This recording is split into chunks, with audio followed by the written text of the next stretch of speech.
We're 150 kilometers north of the Arctic Circle.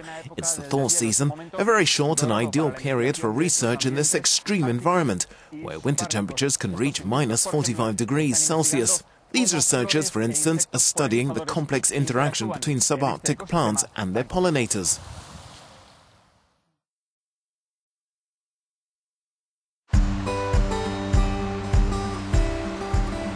These biologists are on a mission. They're studying the basic mechanisms used by plants to survive in this challenging ecosystem. And the variety of colors of their flowers is one of those survival mechanisms.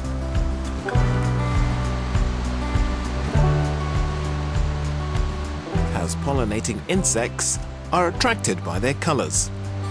In other extreme environments, the more honeybees or bumblebees there are around, the more diverse the colours of flowers become. Purple, pink, violet, blue, and many more colours. If the main pollinators are just flies, for instance, the colours of flowers tend to be more limited, mainly yellow or white.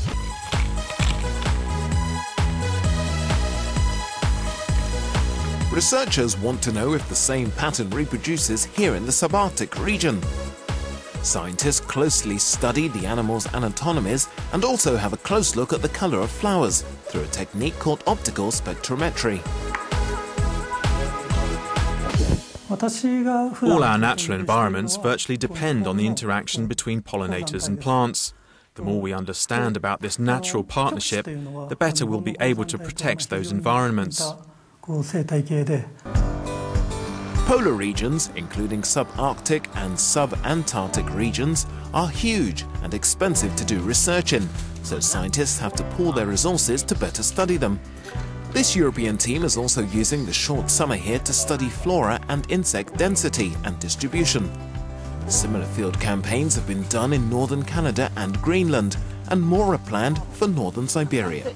Arctic ecosystems are very simple, so it's very easy to see the processes that is acting in these ecosystems. If you're working with climate impact in the boreal or the Mediterranean forests, those systems are so complex, it's very difficult to tease out which processes is influencing what species.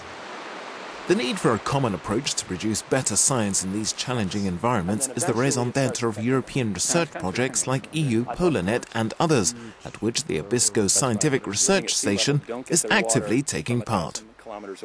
We have a researcher from Denmark and another researcher from the Netherlands who work here at the research station, who have projects in Alaska, for example, or in Greenland, or in Siberia, where they replicate the things they do here to see if the results are similar, so that we can actually say what's happening here is really representative of what's happening in these subarctic regions, for example.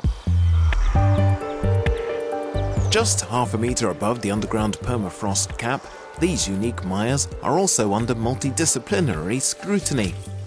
Researchers analyse gases, CO2, methane and water vapour to see how much carbon is absorbed by this environment, and what the implications for the whole surrounding ecosystem might be. In the Arctic, warming is happening faster.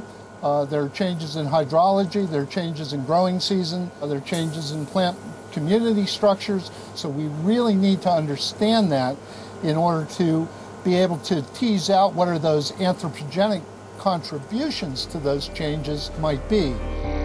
Gas fluxes have been constantly scrutinized in these Mayas for over a decade, with researchers aiming for greater cooperation to obtain meaningful data.